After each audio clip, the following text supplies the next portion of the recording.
Nos séculos anteriores, antes que se espalhasse o espírito sincretista e cosmopolita, cada indivíduo era devoto aos deuses do país em que havia nascido. Mas agora, em meio à confusão criada pelas conquistas de Alexandre e de Roma, cada pessoa tinha que decidir a que deus ia prestar sua devoção.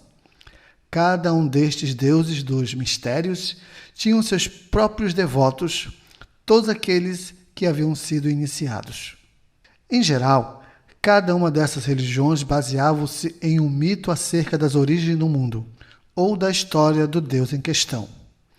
Do Egito provinha o mito de Ísis ou Osíris, segundo o qual o deus Sete havia matado e esquartejado Osíris e depois havia espalhado seus membros por todo o Egito. Ísis, a esposa de Osíris, os havia recolhido e dado nova vida a Osíris.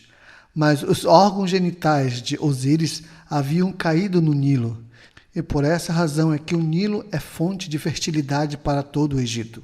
Também por essa razão, alguns dos devotos mais fervorosos desse culto se mutilavam a si mesmos, cortando os testículos e oferecendo-os em sacrifício.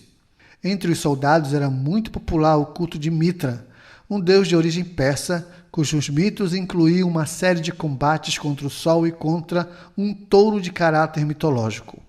Na Grécia, existiam desde tempos imemoriais os mistérios de Eleusis, perto de Atenas. Os mistérios de Átis e Cibeles incluíram um ritual de iniciação chamado taurobolia, no qual se matava um touro e se banhava ao neófito com seu sangue.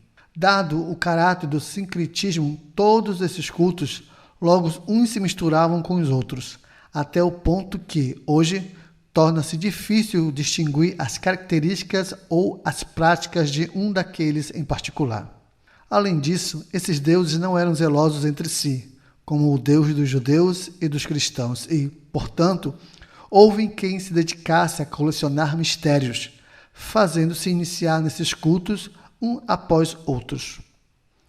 Todas essas tendências sincretistas em que se entrelaçavam os velhos deuses com as religiões de mistério e com o culto ao imperador, apresentaram um forte desafio ao cristianismo nascente, já que os cristãos se negavam a participar de tudo isto. Frequentemente, eram acusados de incrédulos e ateus. Diante de tais acusações, os cristãos podiam recorrer a certos aspectos da cultura da época que pareciam prestar-lhe apoio.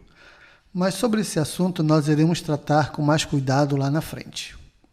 Mas já podemos indicar que existiram duas tradições filosóficas em que os cristãos encontraram um nutrido arsenal para defender a sua fé.